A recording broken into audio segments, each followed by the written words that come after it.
За өдрийн мэнд та нарын сэтгхүүн цар хүрээг тэлэх, арай илүү зөв хувилбаруудыг зааж өгье. Тэгэхээр нэгдүгээр хуулийн яг юу юм бэ гэхээр сүүлийн үед хүмүүс ингээд эрэг юм бод эрэг гэх байгаа. Гэхдээ хэрвээ ингээд хүн тарин 3 төрлийн энерги орон зай байгаа бол бодлын орон зай, зүрх-сэтгэлийн орон зай, тэгээ бие махбодын энерги орон зай байгаа бол ганцхан тэр хэсгээл ингээд зүгээр болгочих юм бол эсвэл хуурамчаар эрэг байдал хүчээр байлгаад тэндээсээ ингээд сайн үр дүн хүлээнэ гэдэг нь айгүй явцуу зүйл байхгүй юу?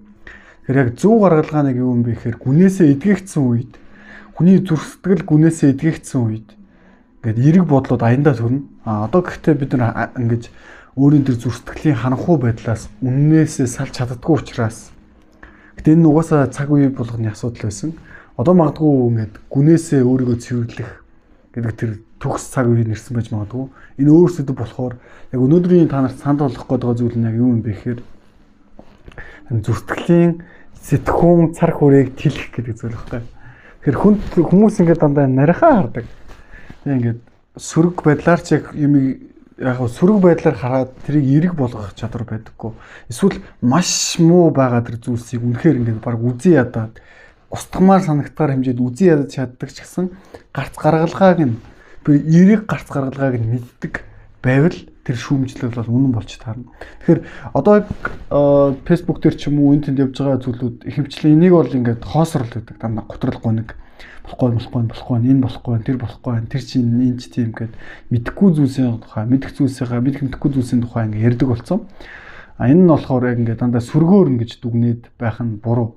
Гэхдээ бидсэн тэр аливаа нэг зүйлийг болохгүй байгаа зүйлийг хараад харин гарц гаргалгаатай хардаг. Гэхдээ тэрийг ингээд өчөөгөн хэмжээнд биш.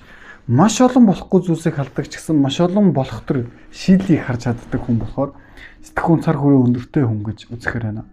Тэгэхээр энэ хорон ертөнцийн яг хүндрэлтний өнгөрсөн цаг үеийн түүхийн үндсэн асуудлыг үнэхээр зүүр дүгнж чаддаг бол яг одоо энэ гарч иж байгаа зөв гаргалгаануудыг нь олж харах боломжтой байхгүй.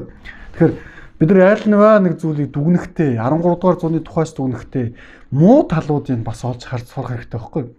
Гэтэ муу талуудыг олж харж сурсан бол бас зөв гаргалгаануудыг гаргаад дандаа нэг сайн талыг ярих биш. Гэтэ яг бүх зүйл дээр биш шүү заяа. Бүх зүйл сайн муу талтай гэж ярьж болохгүй. Яг тэгвэл төгс гаргалгаатай төгс сайн гэдэг зүйлүүд бас хорон ертөнцийн байдаг. Жишээлбэл миний байнга хэлдэгчлэн бурхан бол төгс сайн бохгүй юу? Гэтэ ягаад бурхан ингээд зовлонгийн шалтгаан болохоор харин бурханаас болж байгаа биш. Бурхан бидний зүрх сэтгэл оюухан бодол санаа байдгүй учраас бид нар муу мухайг үлддэг. Тэр муу мухаа нь бидний зовлонгийн үндсэн шалтгаан юм аа гэдэг тийм гаргалгаа шүү дээ. Энд гэхдээ христийн шинт ч байдаг. Гэхдээ яг бодлын шинт ч гэсэн яг тэр гаргалгаа хэлэх гээд байгаа санаа тэр ихгүй юу да. Бурханлаг сэтгэлийг үнэхүү зогсоох гэдэг тийм асуудал байна. За энэ дахиад л бас нэг бичлэгээр хэлэх санаа биш. Яг үндсэн хэлэх гээд байгаа санаа нь болохоор давтан хилээд байгаа тэр үндсэн санаа нь болохоор тийм байхгүй юу. Тэгэхээр та нар битээ сэтгхүүн цар хүрээгээ тэлхээс хай. Ямар нэг зүйлийг зөв шүүмжилж чадах гэдгээсээ битээ зүгээр алдааг нь олж харах гэдгээсээ битээ харин гаргалгаа олж харахгүйгээр дандаа хоосон дүгндэг бол наа чин готрол гуниг шийдэл биш зовлон болж дуснаа. Тэгэхээр тэр зовлонгоос шийдлийг олж харсан бол өөртөө ихтэй амьдрах хэрэгтэй байхгүй да. Тэгэхээр үхэл яагаад муухайг ойлгоцсон? Үхлийг ойлгосон бол тэрийг ингээд ямар муухайг нь ойлгоод ялж чадсан бол чи яг амьд байж чаднаа. Тэгэхээр яг уртнаас гэдэг бол тэр зүйл байхгүй юу? Танихгүй, мэдэхгүй, зүхтдаг байдлыг хэлж байгаа биш. Зүхтах биш, олж хараад таниад шийдэл олж ивэл, ялж чадчихвэл тэр бол жинхэнэ амьдрал, жинхэнэ гэрэл, жинхэнэ аврал байхгүй юу? Энэ нь аврал яг өмнө нь байдаггүй байсан ч гэсэн хүмүүс мартцсан тийм аврал байдаг. Яг үүндээ ингээд оюухан бодолсоноо зүрхтгэлтэй тэр муу мухайг ялах тэр зөв олцсон бол яг ам гэдэг зүйлийн тухай тэгээ төгс аврал гэдэг зүйлийн тухай ярих боломжтой болно. Тэгэхээр яг одоогор бол энэ санаа бол шин санаа ч юм шиг гэхдээ хуучин санаа. Яг яриад ивэл дуусахгүй ч гэсэн өнөөдөр яг энэ видеонд хэлсэн тэр санааг илүү сайн тусгаж яваарай. Илүү өргөн цар хүрээгээр харъя. Дандаа готрол гунаг биш шийдэл ярий. Шийдэл болж харсан бол бид нар тэр муу мухайг ялж чаднаа. Буруу шийдэл гаргаад худлаа яриад байгаа бол тэр хүмүүс дээр хариуцлага тооцох сурах хэрэгтэй шүү. Өөртөө хариуцлага тоод, бусдад хариуцлага тооц. Тэгээ зөв байх юм бол бид нар яг гоё амьдарч чадна шүү. Амжилт.